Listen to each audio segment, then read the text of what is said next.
நம்ம எப்படியும் கடையில் பொடி வாங்கலாம், அது நம்ம அரைச்சி சாப்பிட்ட மாதிரி இருக்காது. அதனால தான் நான் அரைக்கேன். அம்மியில் வச்சு நல்லா மையாக அரைக்கணும். அதான் இது மருந்து குழம்புன்னு சொல்லுவோம்.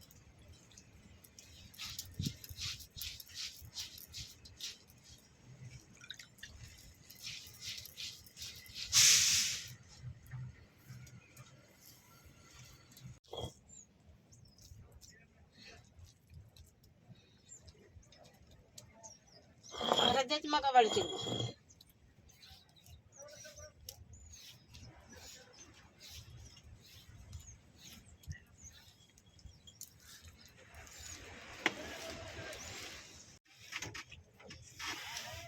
எண்ணெய் ஊற்றிக்கிடும்,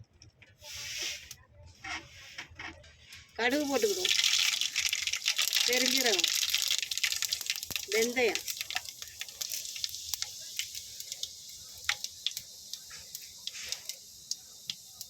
கருவேப்பிலை, பல்லாரியும் தக்காளியும்,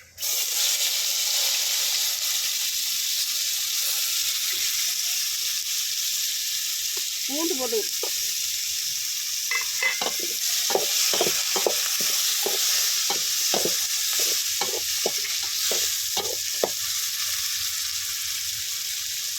உள்ளி வதங்கிட்டு மக்கா நீ மசாலா ஊற்றிக்கிடுவோம்.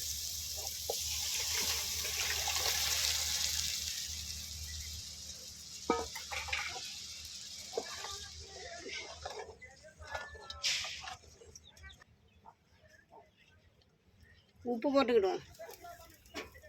பொடி மிளகா குழம்பு ரெடி ஆகிட்டு இருக்குது. நீங்கள் இது மீன் குழம்புலையும் வைக்கலாம், பச்சை மீன் வாங்கி வைக்கலாம், கருவாடு வாங்கி வைக்கலாம். பச்சை மீனுனா வெலை மீன், பாறை மீன், அப்படி முள் இல்லாத மீன் வாங்கி இப்படி குழம்பு வச்சு சாப்பிட்டாக்கி அழகாக இருக்கும். நெஞ்சு வலி, அலுப்பு மாதிரி குழந்தை பார்த்து அந்த குடல் புண்ணு எல்லாமே நல்லா ஆரம்பம். பச்சை பிள்ளை கரையானாக்கி நல்லா பால் இருக்கும் பிள்ளைகளுக்கு. அப்படி வாரத்துக்கு ஒரு முறை வச்சு சாப்பிடுங்க, நல்லா இருக்கும். நீ முட்டை அடித்து ஊற்றிக்கிடும்.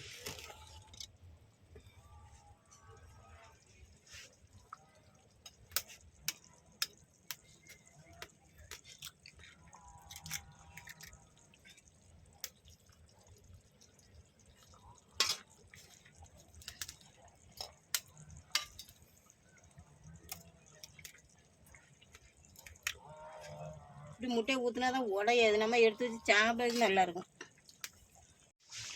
குழம்பு காஞ்சிட்டு மக்கா இறக்கிவிடும்.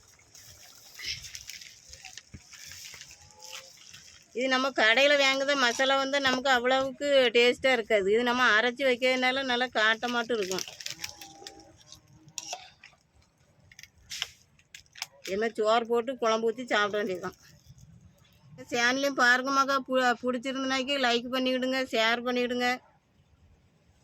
நன்றி மக்கா. இனிமேல் நாளைக்கு